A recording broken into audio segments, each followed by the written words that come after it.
Hello and welcome to Maiden, Matriarch with me, Louise Perry. My guest today is John Tosh, Professor Emeritus of History at the University of Roehampton and a specialist in the history of masculinity. So we spoke in particular about John's book, A Man's Place, Masculinity and the Middle Class Home in Victorian England. He also has another upcoming book, which I think is called Be a Man, !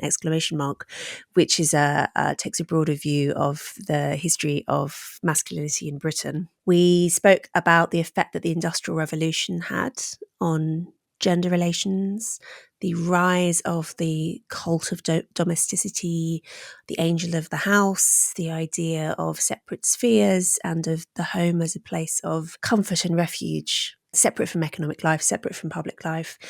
We spoke about the rise of British public schools and how they cultivated a particular model of masculinity, about attitudes towards children and fatherhood, and Christmas, which come out of attitudes towards domesticity at this period. In the extended part of the episode, we also spoke about attitudes towards male sexuality and how the rise of evangelicalism impacted this and campaigns against prostitution, this idea that the Victorians were terrible hypocrites because they had a rampant prostitution industry while also prizing chastity. Probably not quite true. Anyway, we get into that. And we also spoke about some of the men who rebelled against the cult of domesticity, the so-called tyranny of the 5 o'clock tea, and whether or not there's a connection between late 19th century rejection of a supposedly feminized culture that was constraining men and some contemporary rejection of the so-called longhouse. These are old ideas which keep being recycled and coming up again and again. That extended version of the episode is, as always, available at louiseperry.substack.com, where you can also find all of the other extended episodes. We've now done more than 100 episodes of MMM. There's also the chat community available at Substack, where people are organising meetups, and there's the book club and all sorts of really lively discussion. And there's also the bonus episodes that I do with my husband. Apologies if the sound quality on this episode isn't as good as it normally is. John had some difficulties hearing me, so I had to get right up on top of the mic, so there might be some popping noises. Apologies for that. We will try and make the sound quality as good as possible. Hopefully it's fine. Enjoy.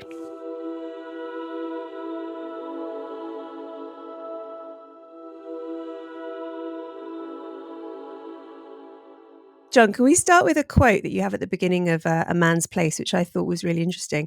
You wrote, "Never before or since has domesticity been held to be so central to masculinity." And of course, the period you're talking about is 19th century Britain, which, I don't know, maybe might surprise some people, the idea of domesticity being essential. I think it might. I think the whole notion about placing these two concepts together as historical focus does surprise people. And actually, when the book came out, quite a lot of the reviewers sort of registered that sense of, oh, really? You can actually put the two together. But I think the historical reality of that statement is, of course, to focus that we're talking about domesticity, which is not necessarily the same as the domestic. Men have habitually relied on the domestic sphere for their needs and so on. But whether they have actually espouse an ideology of domesticity is something else, okay, which is where the Victorians are so critical. And that sense that although we might mock it now, we might distance ourselves from it, it's still quite pervasive in terms of the kind of standards by which we often, without thinking, expect man to conform to. So talk to me about domesticity as an idea or as an ideal. How would you distinguish it from the day-to-day domestic, which men have always participated in? Well, domesticity is about valuing the domestic sphere as something which is integral to humanity, a necessity for people to have fully rounded lives, and that it also requires a certain consciousness, a certain effort on the part of men to make it happen and to receive, as it were, the dividends that would then accrue to them through doing so. And the dividends, of course, are intimately tied up with the notion that women do something different and that women have some different kind of investment in the domestic sphere. And actually talking about what that might mean and the tensions that it might arise to is, as you've probably gathered, a very, very large part of my book. So while a lot of listeners won't be familiar with the idea of masculine domesticity as a phrase. I think most will have heard of separate spheres as an idea, which is linked. Something I found particularly interesting about your writing is this is almost the spatial, the architectural ways in which the Victorians tried to create separate spheres. So changing of domestic decor. I find it quite funny, the idea that farm buildings, you should try and make the approach to the farmhouse sort of free of the realities of farming, right? No mud, no horse shit, and so on. Exactly, yeah, quite challenging. Could we start by talking maybe about the economic importance of the home changes during this period and how that plays into some of this ideological stuff? Well, look, I think it's a very good place to start because it's absolutely fundamental for accounting what we realised subsequently was distinctive of the Victorian period. And the point is that if you take a rain check on production in the 18th century, for most of the 18th century, what you would find is that in most cases, not all, but in a very large number of cases, the productive process is actually rooted in the household. And the man who is legally, of course, the head of the household is not only the head of a family, he's the head of a productive unit where his dependents are very much involved. His wife, his children, his servants, all who live under the roof are going to be involved in the production. It might be physical production of a craft or a skill, or it might be a professional skill in which the wife is the keeper of the accounts and so on. I mean, they can take many different forms. And what happens really in the course of the 19th century is the revolutionary change wrought in ways of living by urbanization and industrialization on a scale that went far beyond anything that had been experienced before. One very important feature of that major change is the change in the nature of actually living in a city or a town, even if your mode of livelihood wasn't tied up with industry. You were nevertheless living, unless you did something about it, you were living in an environment which was dirty, which was polluted, which was noisy. And that's really what accounts for the increasing identification of middle-class living with a pleasanter environment. I mean, the classic example is Birmingham, which was, of course, one of the busiest and noisiest urban environments in the course of the 19th century. And what happens there is that virtually all the middle class move out to Edgbaston, which is is actually where the university now is, and it's well out of the city. And that kind of pattern, of course, is something that is replicated in London, where people move to Crystal Palace or to Wimbledon. They no longer live right in the heart of the city. There's a notion that if you have a certain standing and a certain measure of civilization, that's where you would live. Isn't that where Tolkien grew up, outside Birmingham? I might be misremembering, but I mean, and that would of course feed into, because part of what Tolkien was calling upon in writing about the Shire, and particularly the I can't remember the term he uses, the ravaging of the Shire, maybe in Lord of the Rings, is industrialization destroying the rural idyll, and he grew up, of course, during a period where that was happening and people were fleeing to places like. And it's particularly true, of course, of writing for children in the 19th century. I can't think of a single children's book which is located in a busy urban environment. I mean, they're all assuming this rural idyll, which, of course, the writer knows in a way can't actually be reproduced anymore. I mean, it's on its way out, but nevertheless, children are given that as something to ponder about.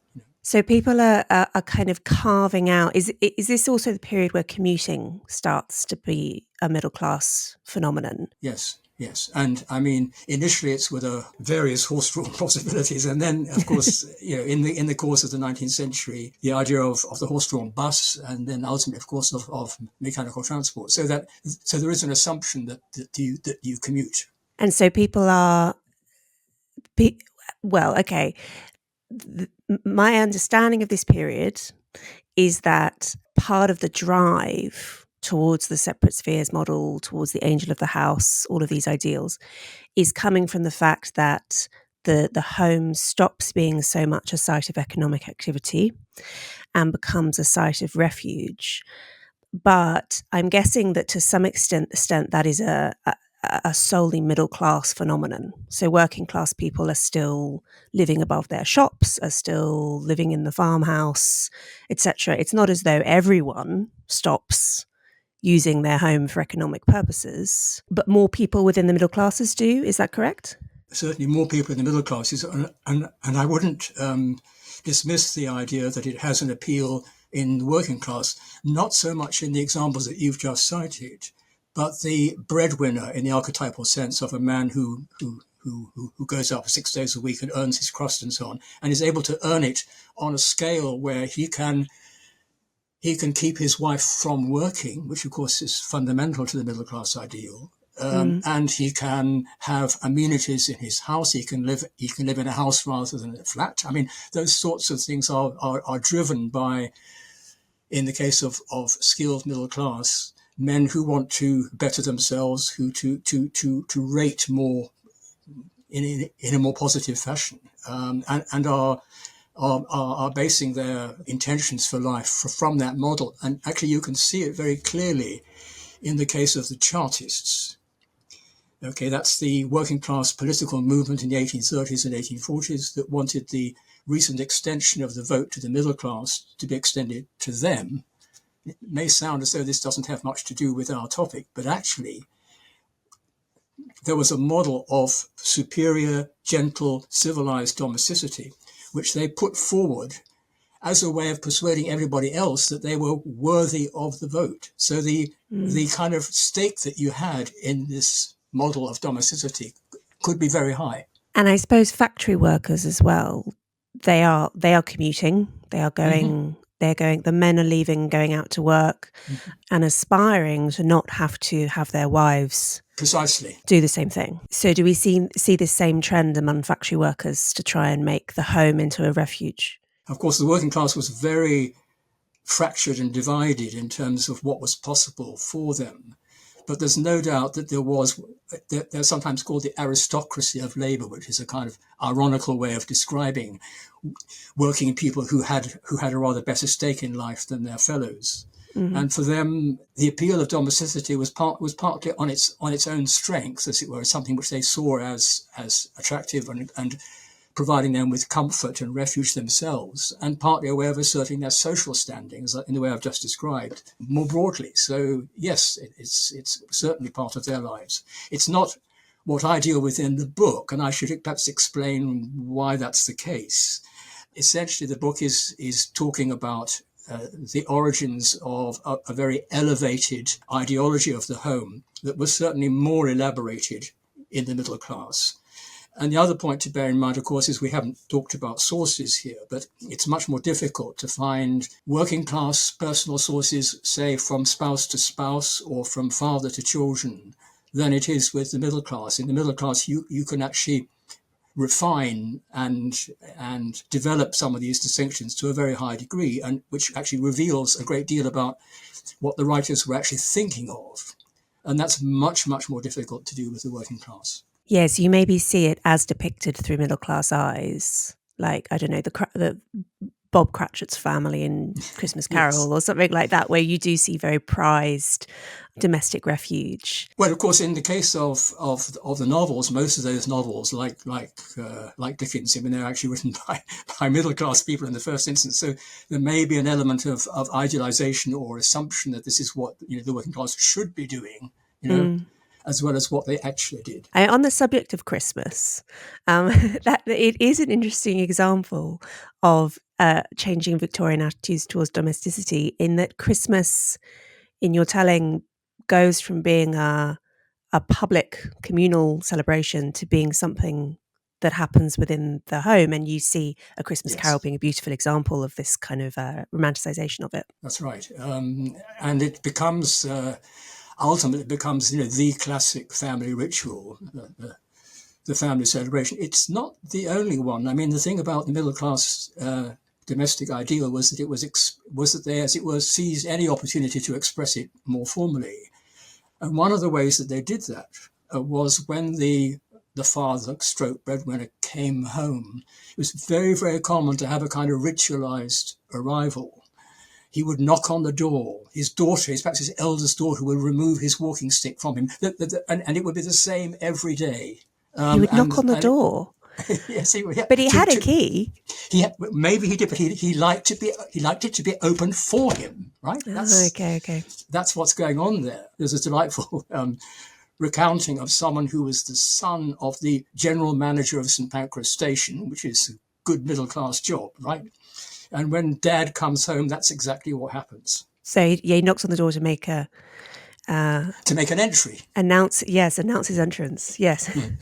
Talk to me as well about things like meal times and eating and Sundays and all these kind of day-to-day subtle changes that you see within the home because of these changed ideas about domesticity. Yes, it's hard to say how far those things represented a novelty, but certainly what was going on in the middle class home was marking changes in the day, particularly as regards food. And if you imagine yourself as a young man, the son of the household, just imagine what your view would be of endless meals and teacups and so on that are being served through the day. The expectation that you are present, that you come down from your room, that you come home from wherever you are.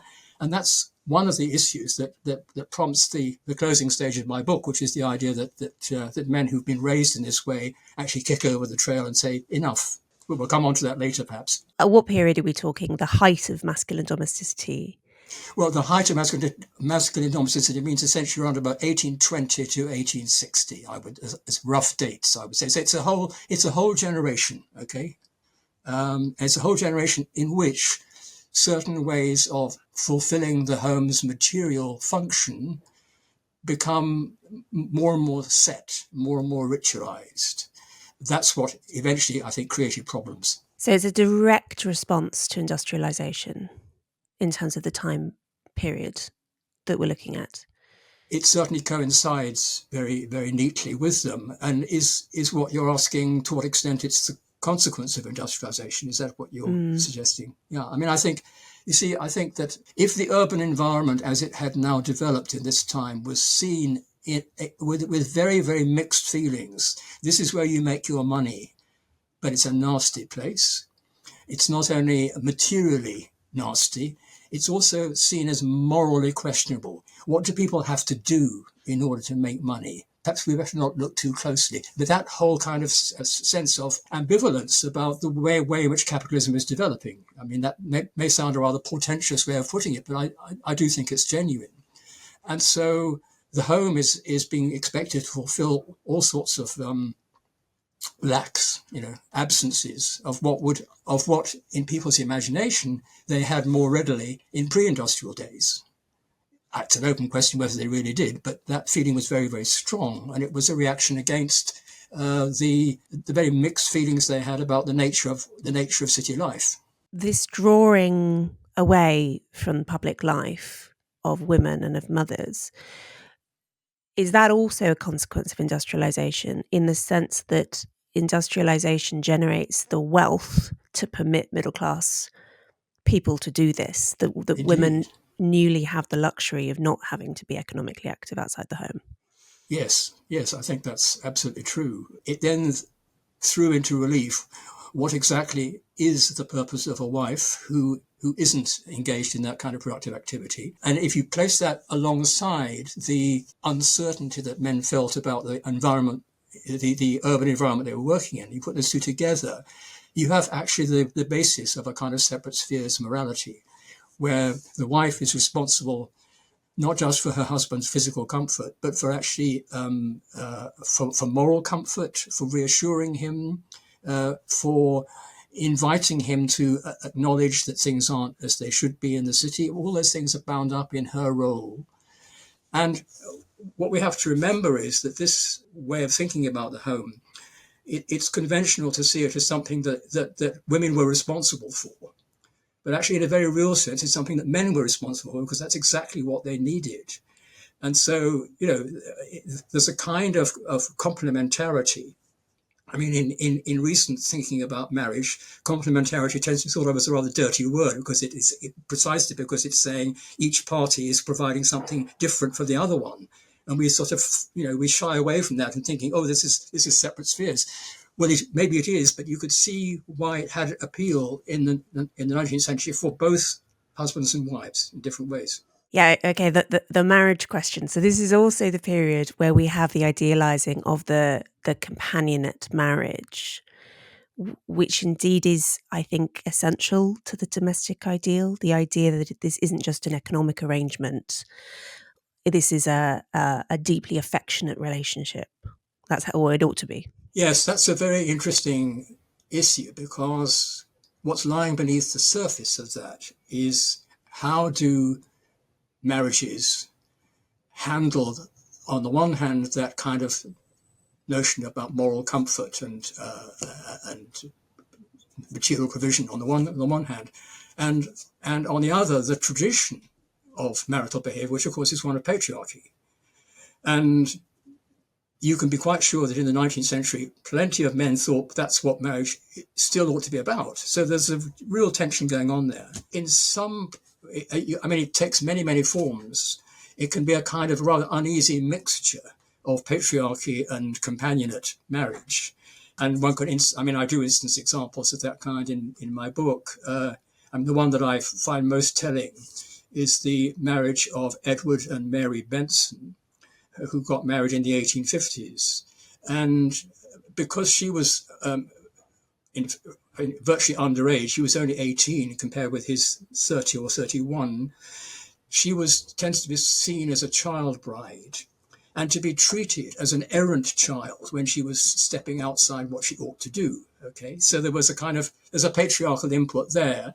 But on the other hand, there's her feeling that what she owes to her husband is tenderness and care and concern, and he has the nerve to sometimes complain that he doesn't receive enough tenderness. So these concepts are infinitely malleable, as you can imagine, and can arise and can generate as much tension as they do the rather silken idea of a companionate marriage, which we tend to think, quite rightly, in positive terms as something that might be aimed for. But in trying to apply it, to implement it, all sorts of problems can occur.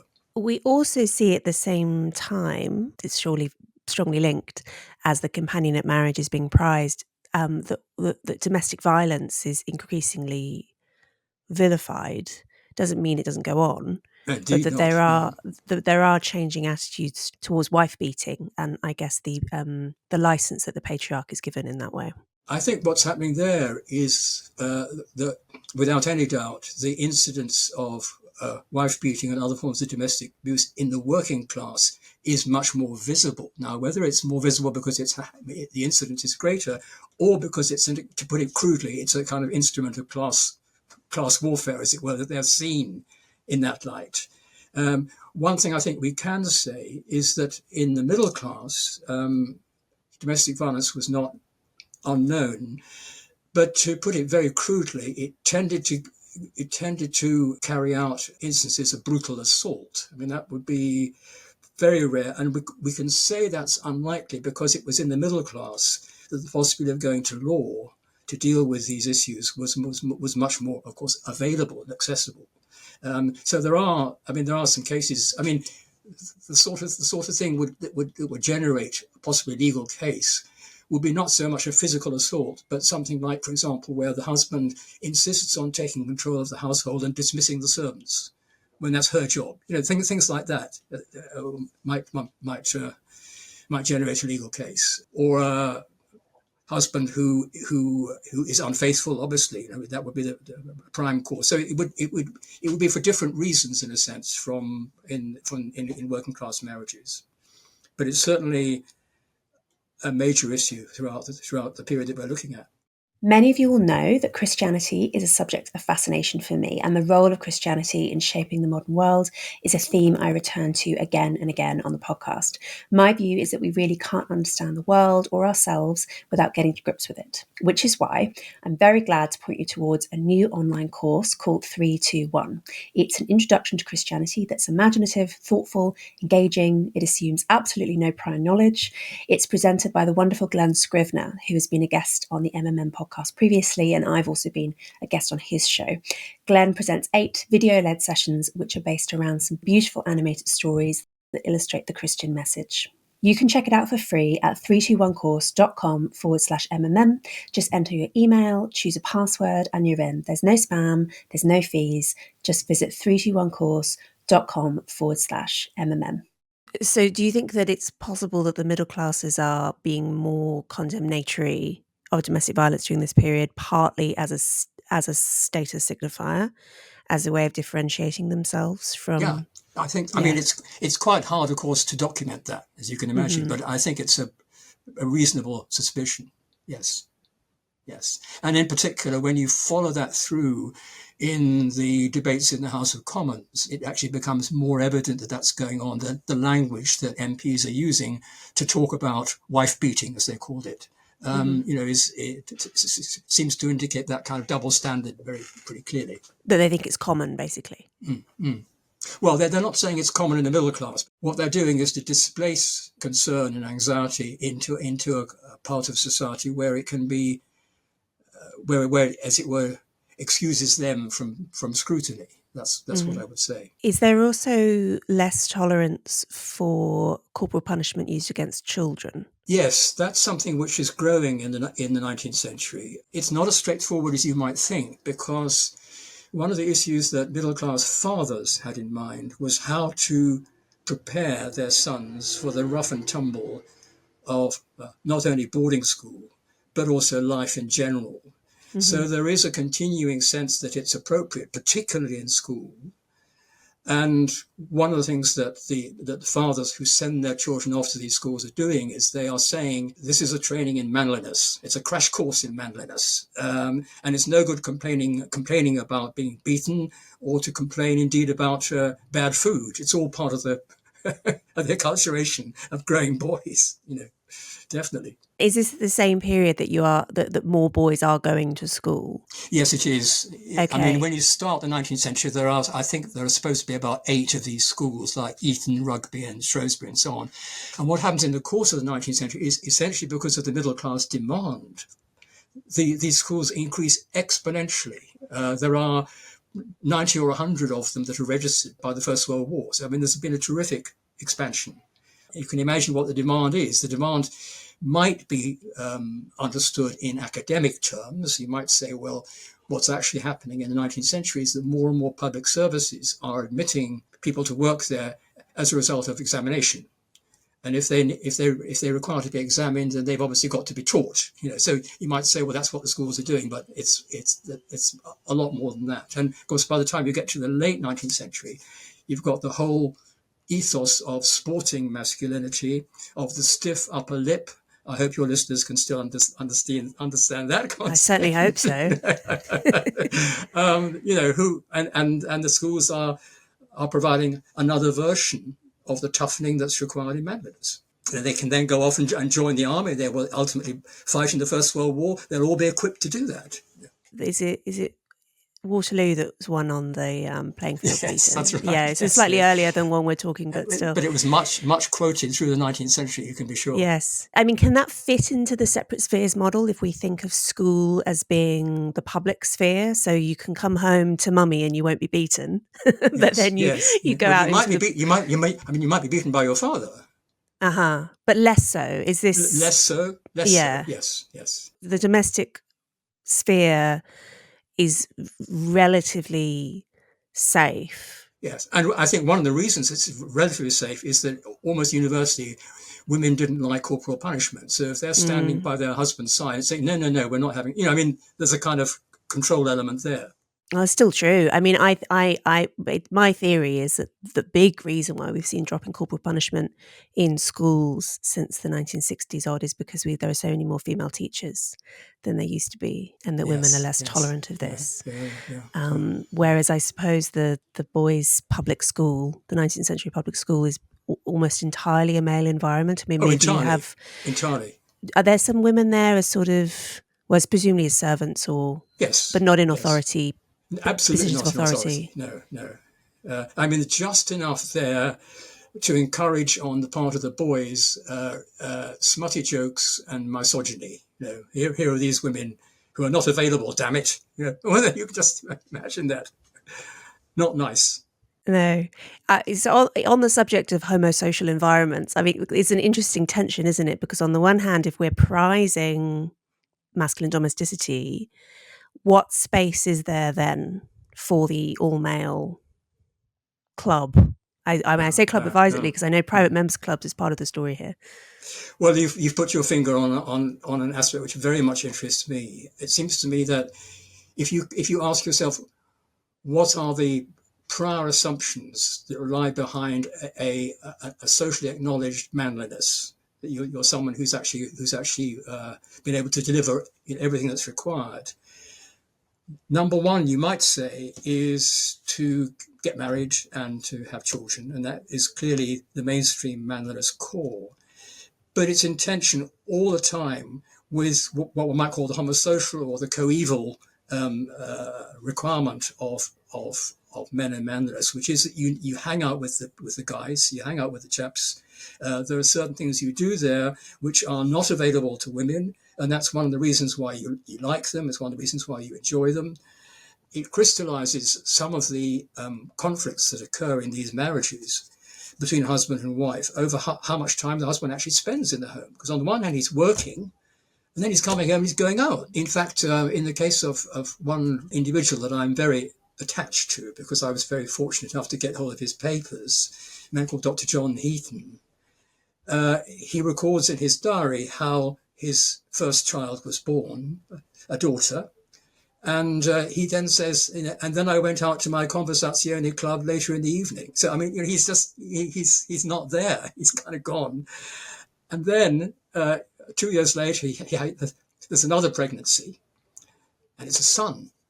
Wholly different situation. He stays put to be with his son, and he chooses his name immediately, and all that kind of stuff. So to come back to your question, I think that there was a lot of potential tension in that, precisely this area that you've identified. How involved would such men be with looking after their own children? It's actually very hard to generalize. The examples that I quoted in my book and that I'm still quoting in another book were spanned the century, in fact. I mean, if you go back to the early 19th century, the political writer William Cobbett was famous for saying that he was as familiar with his baby's needs as his pen. When they were very young, he was rocking them at night. He was doing everything that you would require, and you can find examples of that right through the century. Mm. What's difficult to know is how prevalent that was. And my Dr. John Heaton, he's a medical doctor. For goodness sake, he knows what to do, but does he do it? I doubt it. So there's just a real span here, and I think what one can say, partly to explain this variety, is that there wasn't the kind of demanding social cachet attached to this particular area of men's activities. I mean, we've almost reached the point where it is today, though not entirely, I think. But it was not really part of what was seen as necessary then. And it's still, I mean, it had always been a women's world. It wasn't like they were Exactly. behaving differently from their grandfathers. Precisely. So what's really interesting, of course, is how that very gradual process that we've seen really through the 20th century.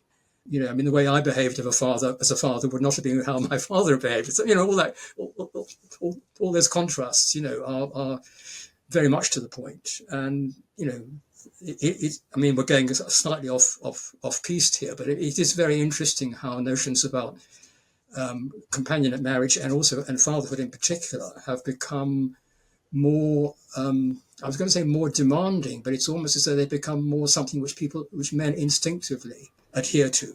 I mean, we haven't talked about toxic masculinity or any of the counter influences here, but I think there are things going on here for a very large number of men, which are very encouraging.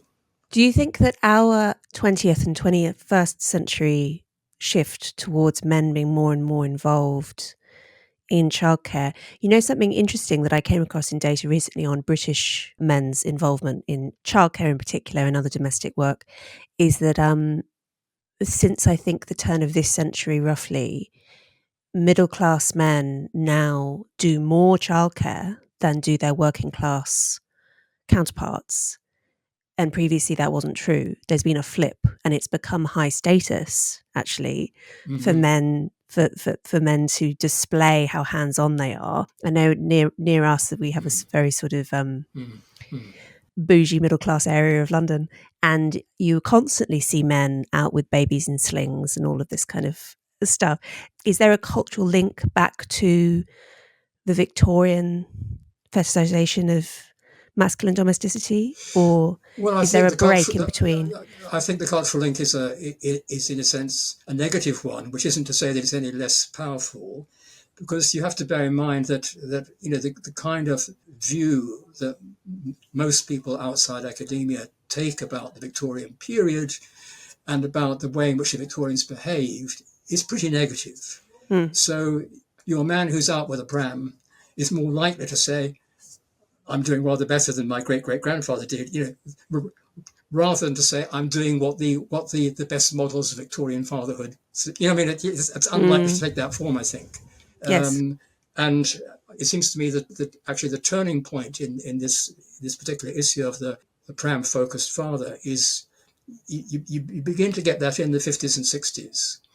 And I think what you're getting then is a very interesting dimension of this whole topic, which is what the experience of fighting in the war does to men and their sense of their manhood, their humanity, what they value in life. Some men get back from the war to rejoin their wives, and of course they are totally at odds with what they find, and they're not able to focus on it at all. But many others, they say, this is the future. This is my son. This is, I mean, there's a whole sense that the war has bred a kind of conviction that the future needs to be managed, and one of the things that manages it is taking due care of children. I think you remark that this period of kind of peak cult of domesticity, 1830s to 1870s odd, is also a period of unusual peace. How does that play into it, do you think? I think that's significant because obviously one of the situations which is hard to recognize with domesticity is being in the armed services. Mm-hmm. There's a very, very interesting subplot here about the Crimean War and how there was a public valuation of officers who appeared to be taking care of their men. It's very, very interesting. Anyway, but in broad terms, war is the enemy of familial duty Mm.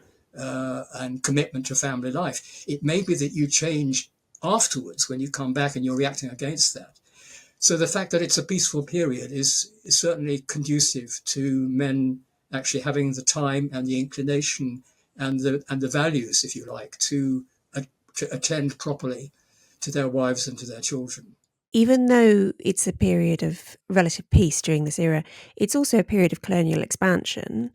And surely this is also somewhat in tension with the valorization of domesticity. I mean, sometimes, of course, you do have men bringing out their families to India, for instance, and then they can sustain British domesticity in a foreign environment. But you also have men who are going overseas on their own. How does empire play into all of this? Look, I think it's very important. What's interesting is that the public value placed on imperial service or colonial service becomes much greater towards the end of the 19th century in the kind of run up to the new imperialism, the First World War, those sort of developments at the end of the century. But of course, you're right to say it's a constant throughout the period. The question really is how much public notice was taken of it. Mm-hmm. And domesticity had a range of meanings in this situation. One was, and this would be the view of the missionaries, that part of their mission overseas was to introduce domesticity to native tribes, who know nothing of it. So there's that's going on. There's then, of course, the presence of wives overseas, not as pronounced as it became in the 20th century, but because often the feeling was that the health hazards were too severe. But of course, we know that in the Indian Mutiny in 1857, one of the shock horrors that made the British officials so vengeful was that white women had got killed. And those white women were people who were, of course, the partners of soldiers and administrators. So there's a changing agenda, if you like, of what the relationship is between empire and domesticity. And the involvement, I'm dredging back into my memory now of doing some of this work as a graduate student. The involvement of British women in the empire, in the Imperial project, is one of the ways in which the British Empire was different from, say, the Spanish Empire, where normally you have basically adventurous young men going out to these places, and if they have children, it's likely to be with local women, and they die like flies as well, so many of them don't end up having children. Whereas in Britain, of course, because it's not just places like India where you have colonial families going out, you also have the mass settlement of Australia and of America and of Canada by the British diaspora. And it's women, who are essential to that, right? Because it's women who have to go. They are very, very highly valued, to the extent they're often offered free passages, right, to go out there and find husbands, Right. Because I guess there's this recognition that you can't settle a continent like Australia, for instance, without women. The women are much more valuable in that project than are men who Absolutely. might... Yeah. Absolutely. Yes. So then, of course, the question is, if you take the Australian instance, whether the couples who materialize, as it were, that's to say the people who actually get married while they're out there, are they implementing a metropolitan model of domesticity, or are they indulging in a much more free and easy frontier approach to family life? Are they, is it the same thing? And I think, the answer is there's certainly been quite a lot of work done in Australia, which shows that there was this sort of core of very respectable domestic society in Australia, which was often sort of against the odds because of the kind of lifestyle that was adopted by these young men. It's, if you actually sort this out demographically, your young man going out to kind of prove himself or to get rich or whatever is more prominent than the women going out. And he may or may not get married, or he may come back, because so there's a lot of toing and froing. We're talking early Australia. There's this tiny minority of women, right, among convicts. Oh, amongst convicts, yes, indeed, yes, yes, of course. And then as soon as you get free settlement, that's when the penny drops that you're just describing. That the people in the colonial office in London realise that we've actually got to have women going out there as well. And so do you see in these far-flung places efforts to recreate the middle-class domestic ideal? Is it consciously exported? Yes, it is. I think they would have expressed it slightly differently. They would have said, well, pioneer society in Australia is a pretty rough and ready place. People are pretty uncouth. They don't necessarily behave in what we would regard as the appropriate ways. So it's the women who will civilize them. And that kind of sentiment is very common. Am I right that also at this period, the average age that men are getting married goes up and up? Yeah.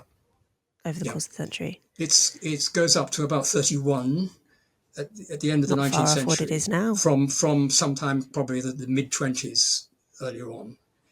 And what you have to remember with that is you have to ask yourself what that means in terms of the lifestyle that they're pursuing prior to getting hooked, prior to getting married. What's going on? And in particular, what's going on in terms of their potential sex life. And there's only one answer that can be given, which is that the enormous scale of street prostitution in 19th century London and other cities was almost entirely fed by young single men, not by married men. Often there's been an assumption somehow that the prostitution indicates how unfaithful and how disorderly husbands were, but on the whole, it wasn't them. And if it had been them, the first feminists to attack prostitution would have named them, and they didn't. In other words, what the campaign to limit prostitution at the end of the 19th century, what it was saying was, it's these young men. It was encouraging them to take an oath that would keep them pure until they were married. I mean, it was all focused on that age group. Yes, this idea of Victorian London being a hotbed of prostitution, it's not wrong, but it does feed into the disdain that you've mentioned already for the Victorians. Yes. It's evidence of their terrible hypocrisy. One might still say, I mean, there's no disputing the demographic facts in principle of the volume of prostitution. So then it's a question of what kind of judgment you make of people who are otherwise frustrated. Because the reason that they're frustrated, particularly if they're middle class, is that they don't have access. They don't have sexual access to middle class girls who are very, very carefully chaperoned, who are protected, and who are not available. So the kind of courtship, sexualized courtship that we're familiar with today was absolutely not available. And if you have the age of marriage going up and up, that period of life, it's a big issue. Gets longer and longer. Why does the age of marriage go up? Well, it goes up essentially. The figure that I've given you is a middle class figure, not a global figure, and essentially it's because, well, there's two ways of looking at it. One is that the perceived costs of getting married are going up. It becomes accepted that when you're getting married, the very least you should expect is that your style of life and your amenities are the equal to your parents, and maybe should be higher. That's what social progress is about, So if you have that approach, it's going to be a long time before you can actually afford to get married. But the other issue is the kind of ideological issue, which is that middle-class men who postpone getting married, and in some cases, of course, don't get married at all, are making their protest against the kind of domesticity that we were talking about earlier. They are saying, enough with ritualized home life, enough with this very respectable cosseted way of living. We're not at all sure we want to duplicate that. That's the view which I think really does underpin the evident ambivalence about marriage, which can be documented partly, of course, by individuals, but also because of the sort of journalism written by young men. It's very dismissive of the terrible monotony of domestic life. Those sorts of quotations have been used the whole time, So it might be prestigious, masculine domesticity at this period, but it's not necessarily popular, at least among a section of young men.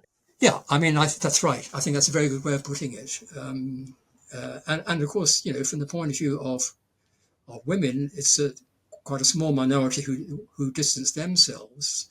It'll be women whose parents could afford to send them to secondary school and who've been able to start a profession, maybe, and then decide we're not going to get married. And of course, there are quite a lot of those in the late Victorian period, for sure. There's a demographic problem, if you like, about marriage in this period. And a rebellion against... Yeah. The domesticity cult is linked to religion, isn't it? And to evangelicalism in particular? Yes. That's right. And the reason that we focus on evangelicalism, which essentially means the non-Anglican Protestant sects, right? Plus a section of the Anglican Church, which actually took the same view, but stayed within the church. They are the other side of the evangelicals. So we're talking about a pretty large cross-section of Christians. And one of the things that one can say about, there's all sorts of stuff to say about their theology, which I actually go into in the book, but it's not particularly relevant here. But what is relevant is that you can see the convergence between Christian faith and domesticity very strongly. That the evangelicals, while they built chapels, also insisted on a very tight religious regime in the home. Daily prayers, in particular. I think what's important is that you can be a Christian under this dispensation and essentially stay at home. And it's expected that you stay at home. When you get to the late 19th century, you get the development of the Mothers' Union. And the Mothers' Union says, we're going to supervise children's prayers. It's not going to be the father anymore, it's going to be us. So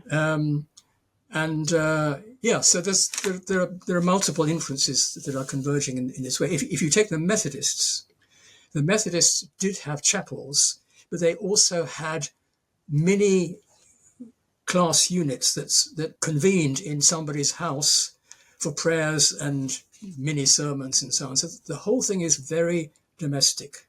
And I think that, to answer your question, that's really what powers a lot of the belief that this is what we should focus on and what we should value. The episode is not over. There is another maybe 30 minutes of content, but it is behind a paywall. If you would like access to that content, if you would like to show support for the show, paid subscriptions are what keep it on the road. Allow me to pay my producers, put food on the table, all that important stuff. The extended version of the podcast is available at my Substack, louiseperry.substack.com. That's where you can also find, as I say every week, bonus episodes, extended episodes, the MMM chat community, all of this. Please sign up for a paid subscription. It makes such an enormous difference to my ability to keep producing the podcast and grow it even bigger, produce more episodes, all that good stuff. There are other ways that you can show your support for the show as well. You can rate and review us on Apple Podcasts. You can like us on YouTube. You can tell your friends and family how much you like the show. If you find it valuable, all of these things make an enormous difference to our ability to keep making it. Thank you so much.